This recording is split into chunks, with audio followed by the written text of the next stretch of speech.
Hello दोस्तों, जैसे कि आप पहले देख ही समझे होंगे कि इस वीडियो में क्या होने वाला है। इसमें पॉलिटेक्निकल कॉलेज की यूपीएससी नेचुरल वैकेंसी 2025 जो निकली है उसकी क्वेश्चन सॉल्व होंगे पीवाईक्यू के। और उन क्वेश्चन पर कोई क्वेश्चन जैसे आए हैं उसके सेम पैटर्न पर नए क्वेश्चन कराएंगे। इसमें कुछ सिलेबस था जो कि आप देख सकते हैं। ये इसका फर्स्ट पेपर है, सेकंड पेपर। तो सेकंड पेपर में लगभग 300 नंबर का जो क्वेश्चन आता है केमिस्ट्री का, तो उसमें ऑर्गेनिक केमिस्ट्री आती है और इसमें 9 यूनिट है, 1 2 3 ऐसे करके टोटल 9 यूनिट है।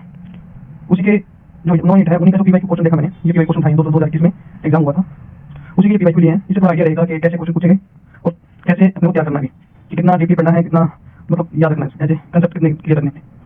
तो उसी का एक क्वेश्चन उठाया उन्होंने जो 9 यूनिट था, उसके 1 यूनिट उठा लिया ये एल्डोल। इसके दूसरे पार्ट को स्टार्ट किया पेरकिन रिएक्शन। तो पेरकिन रिएक्शन करते हैं इसलिए पीवाईक्यू दे रखे जो 2021 में आए थे अपने लेक्चर पेपर में, गोल्डन लेक्चर में। ये सारे पीवाईक्यू है, तो ये देख सकेंगे आप। बहुत मैं लिख दिए, इतने बहुत लिख दिए। तो इसी में अपने पेरकिन रिएक्शन स्टार्ट कर रहे हैं। ये करने से पहले देख लेते हैं पीवाईक्यू, थोड़ा अंदाजा हो जाएगा कि क्या इसके अंदर मेन रहेगा पढ़ने के लिए और क्या चीज़ पढ़ने में आसानी रहेगी आगे समझने में भी। तो पहले कुछ बोलते हैं भी statement is true for the product of many selection. Many selection क्या समझ लो, ये मैनी सिलेक्शन कुछ चीज़ है लेकिन अपने पढ़ने जा रहे हैं पेरकिन। तो कोरिलेट करने की कोशिश करेंगे, मे भी कैसा आस हो सकता है। सिलेबस में तो दे रखा है लेकिन तो उसको भी पढ़ लेते हैं। और ये पीवाईक्यू में आया तो उसको देख लेते हैं कैसे पूछा था। तो देखते हैं इसका जो प्रोडक्ट है beta amino carboxyl carbonyl compound. तो वही अपने पेरकिन रिएक्शन का देखेंगे। प्रोडक्ट कुछ बताया इसने, प्रोडक्ट मतलब सबस्ट्रेट रिएक्टेंट डालेंगे और ये प्रोडक्ट बन जाएगा। ये प्रोडक्ट ऐसा क्वेश्चन पहले भी मैंने कराया है, प्रीवियस वीडियो में देख सकते हो आप मेरी। मेनली क्या पूछ रहा है वो, सबस्ट्रेट रिएक्टेंट पूछ रहा है और प्रोडक्ट पूछ रहा है डायरेक्ट। ज़्यादा इंटरमीडिएट भी पूछ लेता है कई बार कि कार्बोकटायन है, कार्बोनाइन क्या बनेगा। ऐसे क्वेश्चन ही बार बार आए हैं। तो स्टार्ट करते हैं पेरकिन रिएक्शन को ही वापस। तो पेरकिन रिएक्शन में क्या है कि जब एरोमेटिक एल्डिहाइड, ये ले लिया बेंज एल्डिहाइड, एरोमेटिक एल्डिहाइड, ठीक है। जब एरोमेटिक एल्डिहाइड और एलिफेटिक एसिटिक एनाइड्राइड, ये एलिफेटिक एसिटिक एनाइड्राइड है, इसकी कंडीशन भी लिखी है। एसिटिक एनाइड होना चाहिए, क्या होना चाहिए इसके पास अल्फा, इसका अल्फा हाइड्रोजन है ये दोनों का, तो इसके पास एटलीस्ट 2 अल्फा हाइड्रोजन होने चाहिए। इसमें 3 है, 2 होने चाहिए एटलीस्ट, ये कंडीशन है।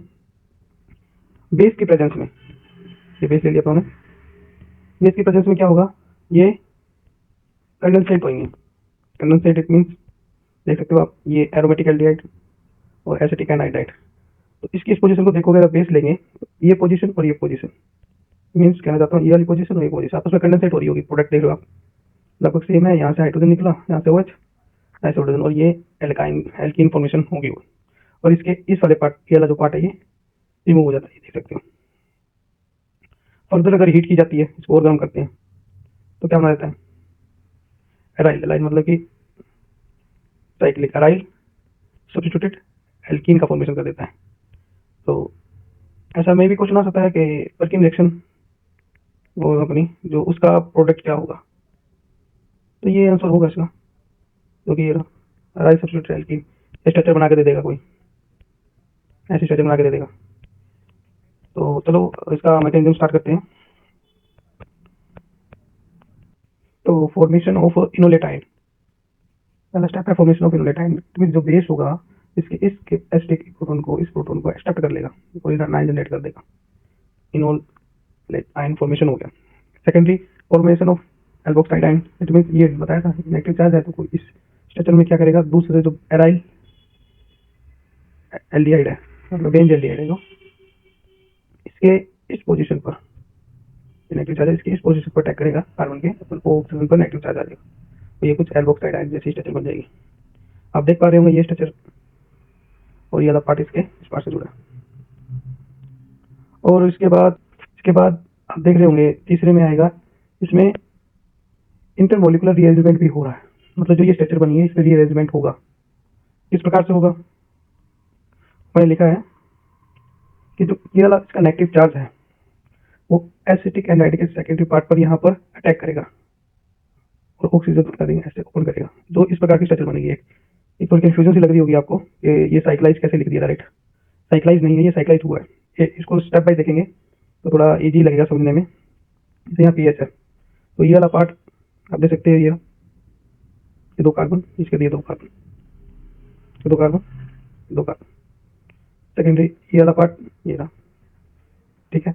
ये वाला ऑक्सीजन ने जब अटैक किया इधर, मीन्स ये वाला जो कार्बन था ये वाला कार्बन, पहला और दूसरा बताया था ना आप, इनमें से इस वाले कार्बन के ऑक्सीजन ने अटैक किया इधर, तो ये देख सकते हैं वही सेम, ये ऑक्सीजन था, इसके स्पॉट पे अटैक किया और ये ऐसे लिख दिया, सेम लिखा ऐसे ही है।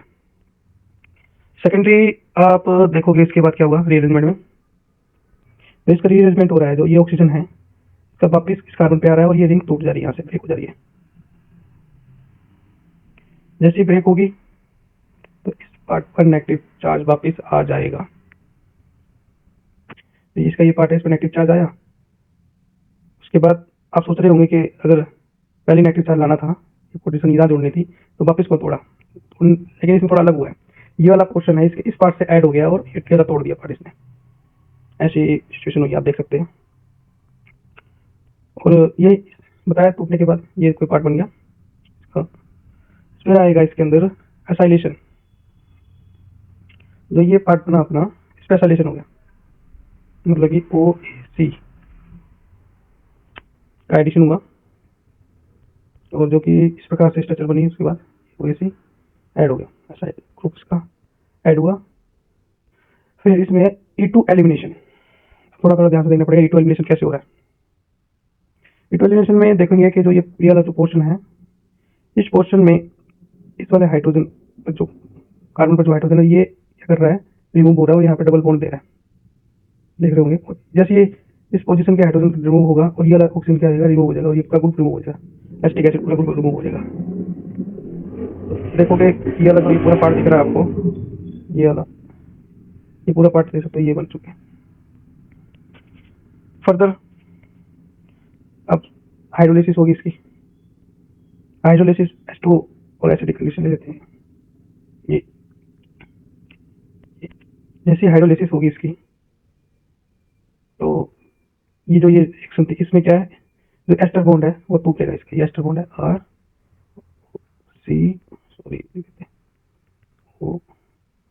RCO, और जो एस्टर बॉन्ड है ये ब्रेक हो जाता है, देख लोगे आप, इसके एस्टर बॉन्ड का ब्रेक हुआ और ये जो पोर्शन है ये एसिडिक एसिड में कन्वर्ट हो गया, इसके वजह को इसमें ले लिया, और ये अपना जो फाइनली जो प्रोडक्ट बना था ये बन गया।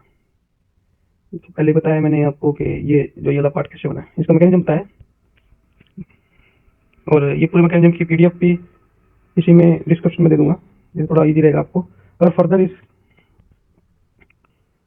और कंडेंसेशन करा जाए, मतलब और हीट दे दिए दिखानी मैंने, तो ये वाला CO2 है ना, ये भी रिमूव हो जाता है इसके, जैसे हीट देंगे तो ये वाला CO2 रिमूव होगा और केवल ये पोर्शन बचेगा, जो कि क्या होता है अपनी रिएक्शन में अराइल सब्स्टिट्यूटेड एल्कीन बन जाती है। तो इसका ये प्रोडक्ट रहेगा, आपको हेल्प रही होगी, मैकेनिज्म भी बता दिया, लेकिन मेनली ये ध्यान रखना अपने पास एराइल हेल्डिहाइड और एसिटिक एनहाइड्राइड बेस की प्रेजेंस में क्या आप देंगे, एराइल सब्स्टिट्यूटेड एल्कीन, मतलब कि साइक्लिक सब्स्टिट्यूटेड एल्कीन ये प्रोडक्ट रहेगा। ये मेन चीज़ ध्यान है, पेपर में तो याद रखने वाली होगी, बाकी मैकेनिज्म तो आपको तक बता ही दिया मैंने। और वीडियो देखने के लिए धन्यवाद।